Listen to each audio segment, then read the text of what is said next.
Ассалаумағалейкум, сәлем баршаңызға. Менің каналыма қош келдіңіздер. Бүгін сіздермен бірге дәмді, өте тез жасалатын фунчоза салатының рецептін бөлісемін. Видеоны соңына дейін қарап, каналыма тіркелуді ұмытпаңыздар.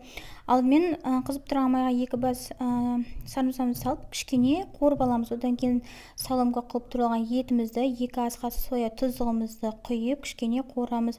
Қақпағын жауып, кішкене бұқтырамыз. Арасында кішкене су құйып жіберсеңіздер болады, ет толық піскенше. Фунчоза салатын жаңағы кипятокқа, ыстық суға бұқтырып қойып қоямыз. 10 минутқа ол жерменде түспей қалыпты. Салқын суға жуып аламыз кішкене 10 минуттан кейін. Және де салқын суға жуып аламыз да бөлек ыдысымызға салып, осылай қайшымен ұзын болып жатса, қиып алсаңыздар болады. Әйтпесе ол фунчоза вермишель тым ұзын болады да, жеуге ыңғайсыз болуы мүмкін. Көкөністерде менде қияр, бұрыш, тәтті бұрыш, одан кейін помидор, яғни қызанақ. Осылардың барлығын салымға қылып турайсыздар. Және де менде сәбіз. Қыздар, сәбізді осындай түйіркіден өткіземіз. Корейский морковь өткіземін. Егер де сізде осындай түйіркі болмаса, дайын морковьті пайдалана берсеңіздер болады, корейский морковьті. Бұны да салып, жаңағыдай етімізді, піскен етімізді саламыз. Бір бас сарымсағымызды салып, осындай кішкене ғана ащы қызыл бұрыштан салып жібердім. Және де осындай мен заправка болды, фунчозаға арналған арнайы.